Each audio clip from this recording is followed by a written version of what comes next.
Bonjour à tous. Alors c'est nouveau, je vous propose maintenant de débriefer et de vous proposer des questionnements et peut-être même des enseignements entre les différents podcasts. C'est ce que vous allez pouvoir écouter, entendre et toutes les questions que vous allez avoir, que vous pouvez vous être posées en écoutant les podcasts.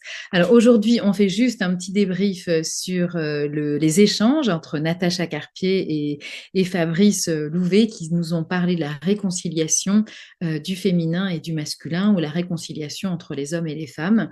Voilà. Alors moi, ce qui m'a vraiment touchée, c'est cette histoire de communication, cette histoire aussi de mieux communiquer, d'authenticité, de bien se connaître, de s'aimer soi-même. Ça, c'est ce que je retiendrai vraiment de cette interview.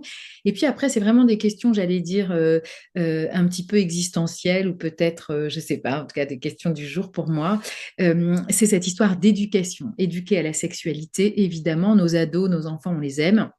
On a envie de bien les éduquer et en tout cas qu'ils aient peut-être des outils dans la vie que nous n'avons pas eu parce qu'ils n'ont pas été transmis. Alors sur ce point, je voudrais quand même vous proposer deux choses.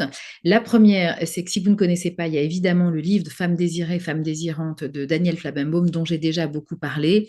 Vous pouvez le regarder une vidéo où je présente un petit peu cet ouvrage.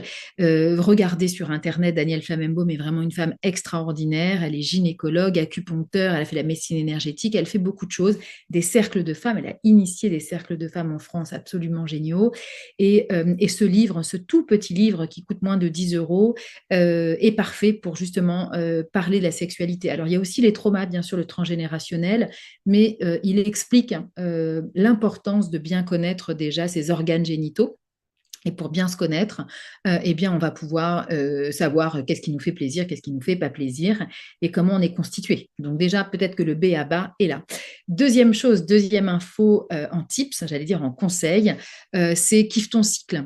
Alors regardez sur internet kiffe ton cycle, c'est la personne évidemment m'échappe, je suis désolée, kiffe ton cycle et vous avez alors c'est à la fois sur le cycle des femmes et en même temps, il y a des informations sur tout ce qui va être organes génitaux, plaisir et parler de tout ça. Donc, parler de la sexualité quand on est ado. Donc, c'est Gaël Baldassari. Voilà, mais je ne sais pas bien prononcer son nom. Mais vous pouvez aussi regarder. Donc, ça va être des pistes qui vont pouvoir vous aider par rapport aux ados. Alors, effectivement, moi, en tant que mère de famille, je m'interroge sur est-ce que je peux faire l'éducation, comment je me sens moi vis-à-vis de cette éducation sexuelle par rapport à mes enfants, et est-ce que moi, on m'a transmis quelque chose? Alors, on m'a pas transmis grand-chose, voire rien du tout, mais en revanche, je pense qu'effectivement, c'est tabou et c'est assez difficile finalement de se dire comment je vais aborder ça avec mes enfants, parce que moi, j'ai peut-être envie de leur proposer, de leur parler de la sexualité, mais est-ce que eux, ils ont envie de l'entendre? Et en tout cas, pour l'instant, me concernant, mes ados, ils n'ont pas forcément envie qu'on parle de sexualité avec eux, en tout cas pas de moi, pas de leur maman, ils n'ont pas forcément envie de leur père, je crois pas non plus. Voilà, je sais qu'après, ils ont une éducation à la sexualité au lycée, au collège, au lycée, mais finalement, c'est quelque chose où ils se sentent pas très bien. Alors, je reviens sur la réconciliation entre le féminin et le masculin. Donc tout ça pour dire qu'en fait, effectivement, c'est à partir d'un certain âge, ou ça dépend aussi de comment on se sent dans son corps, dans sa tête, et comment on peut aborder ce sujet. Et bien peut-être qu'après, on sera plus à même de pouvoir le transmettre. Et effectivement, est-ce que vous en parlez avec vos amis, vos meilleurs amis, ou pas du tout? Est-ce que ça reste toujours un sujet tabou, la sexualité, sachant que est-ce que vous parlez du plaisir? Est-ce qu'on parle, enfin je dis on, je vais dire on, est-ce qu'on parle du plaisir? Est-ce qu'on arrive à aborder peut-être ses pannes sexuelles, ses orgasmes, ses fantasmes? Est-ce que c'est bon d'en parler avec tout le monde? Et comme ça fait partie de l'intime, c'est vrai que c'est aussi assez difficile, en tout cas pour ma part, peut-être d'en parler avec des amis ou à un dîner, parce que ça veut dire qu'on donne une part de soi et qu'on n'a pas forcément envie de partager cette part de soi à quelqu'un. Alors moi, personnellement, en vous partageant ça, je me dis, moi j'ai vraiment une amie avec qui je n'ai aucun tabou, mais vraiment aucun.